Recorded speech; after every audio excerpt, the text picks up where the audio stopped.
What are you doing tonight? Want to hang out? Nothing really. What do you have in mind? Let me see. Ooh, there is an opera tonight at 7 p.m. That could be fun. Wanna go? We all have excuses when it comes to trying something new.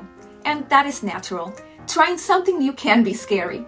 But sometimes, trying new things is worth the risk. It's how we decide what we like and what we don't like. Trying new things is how we grow and learn and how we get better at being exposed to uncomfortable situations. If this is how you would react if someone invites you to the opera and this is all you know about opera, then this video is for you. Today, we will be discussing the main reasons why you might not want to go to the opera. We will set the record straight and debunk the 8 most common myths about opera.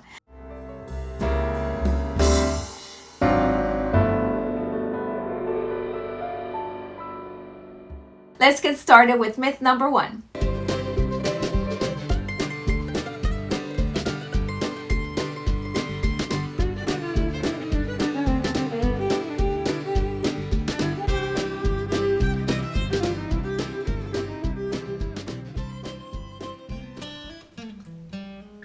Actually, opera tickets are often a lot less expensive than many pop concerts or sporting events.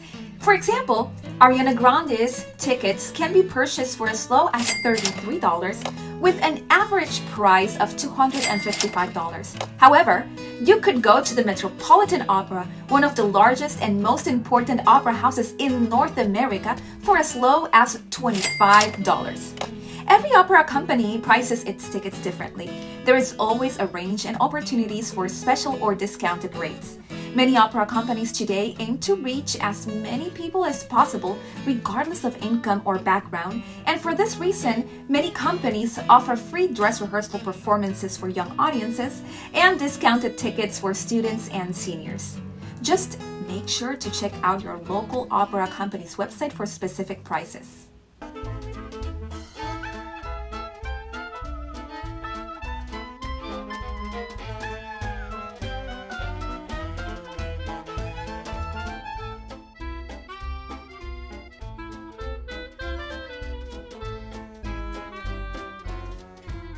Absolutely not. There's really no wrong way to dress for the opera. Wear what makes you feel happy and comfortable.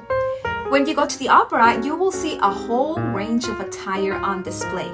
Some people might choose to dress in fancy gala dresses or in cocktail dresses and sharp suits. Others, much more simple and low-key and prefer to wear jeans and tennis shoes. If you are a newbie and you would like to dress up for your first performance, then go ahead, it's fun. But just keep in mind that there is no dress code at all. So you don't need to go over the top and buy an expensive outfit you won't wear ever again. And a great way to determine what to wear entails figuring out where the performance will take place. Today, we have operas performed in drive-in theaters, parks, bars, barns, and of course, fancy historic theaters. So, if you're going to a performance in the park, then bring the flip-flops and the picnic basket with you. Why not?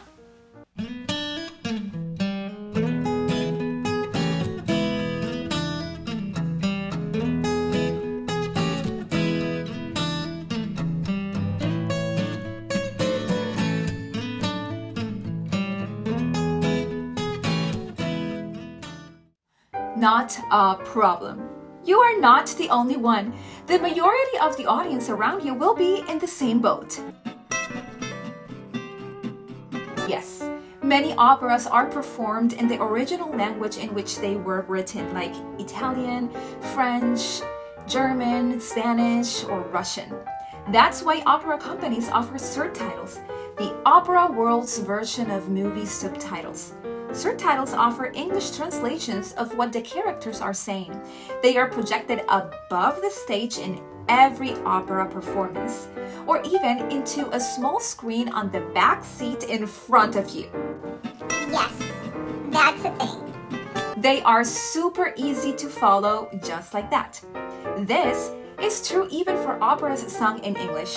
Most opera companies also offer program notes where you can read a very nice and detailed synopsis of the work.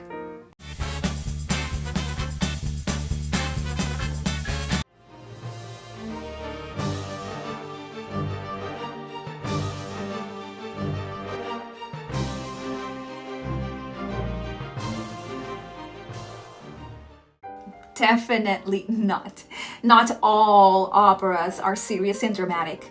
Well, of course, there are some operas with dramatic plots that will, for sure, make you cry. But if that is not what you're into, then there are many other options for you. Opera themes, just like movies, range from comedies, dramas, tragedies, and horror.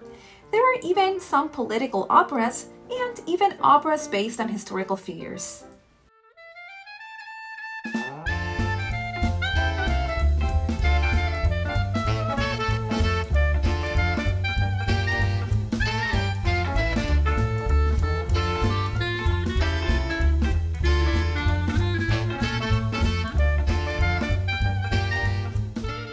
Well, some productions of operas can be boring to you.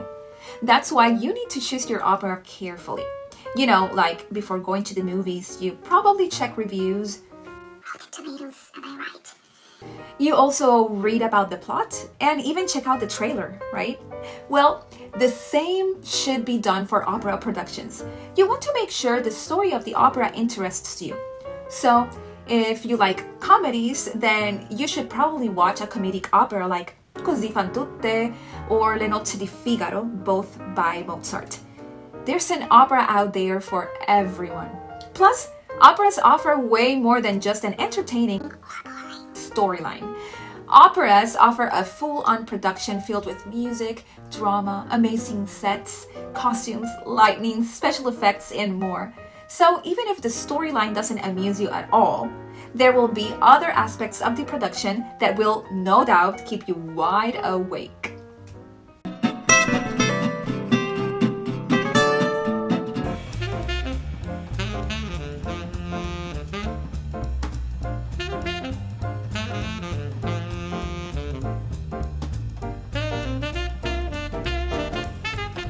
Well, just like movies and TV shows, every opera has a different duration. Of course, there are super long operas that last about 5 hours or so.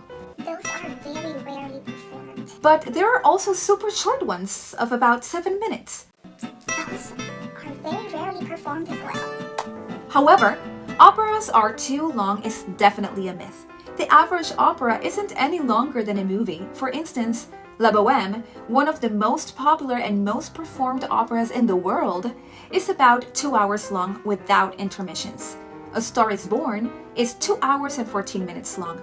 The only difference is that in an opera production, we include intermissions. An intermission is basically a little pause or a break of about 15 or 20 minutes where you can stretch, go to the restroom, get drinks and snacks, and even socialize a little bit.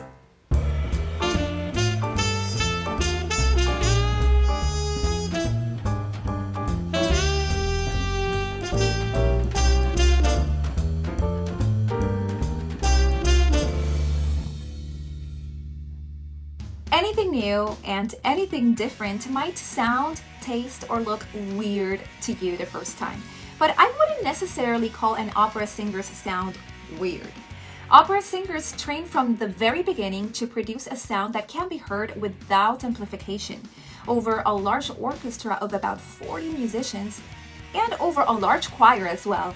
So the production of their sound could be a little different from what you would expect from a pop singer or a crooner singing very softly into the microphone.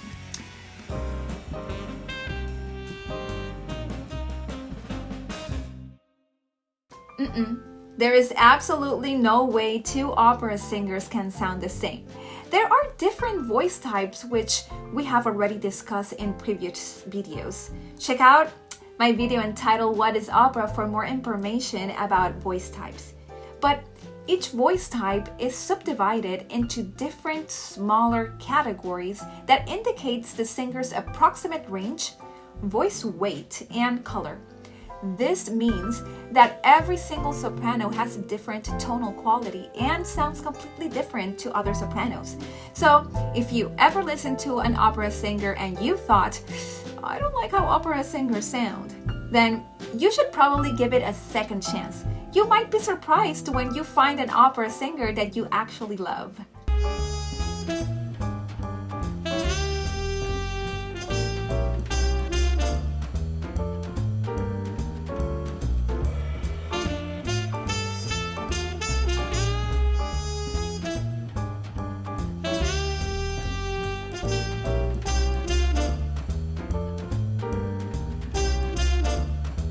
Opera themes are universal.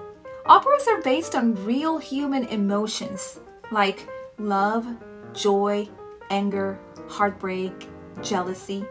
So there is absolutely no way operas will become irrelevant anytime soon for as long as humans exist. Opera themes are no different to those from your favorite movies or TV shows. But if you still think an opera composed in the 18th century can never be relevant in today's context, then there are many opera companies that offer modernized reinterpretations of classic operas. These companies rewrite librettos into English versions of the original story and set them in the present day. That means characters will be dressed in today's trendy outfits, there might be smartphones and computers on stage, and the topics will include things you will normally see on social media every day. If you remained unconvinced or you are not so interested in listening to music composed in the 18th or 19th century, even if the story is 100% relevant, you still have the option of watching contemporary operas. Many of them have been composed in the 2000s and have storylines that might interest you, like The Re-Evolution of Steve Jobs, an opera premiered in 2017 about the life of Apple CEO Steve Jobs. You know, the guy who reinvented the smartphone, the Apple guy. Alice's Adventures in Wonderland is another very cool and fun opera composed in 2013. There is also an opera about Frida Kahlo's life, a comic opera composed in 2015 about the relationship between United States Supreme Court Justices Antonin Scalia and Ruth Bader Ginsburg, and even a mariachi opera called Cruzar la Cara de la Luna, a story about a family divided across the US-Mexico border. If any of those topics sound appealing to you and you want to give it a try, you don't even have to go to a theater. You can access many operas online. Go and explore free operas on YouTube. YouTube has a wonderful selection of full operas with subtitles, and I am 100% sure you will find one that you will love. Do you have any other reasons why you would not like to go to the opera? Comment below and let me know, and stay tuned for more educational videos like this.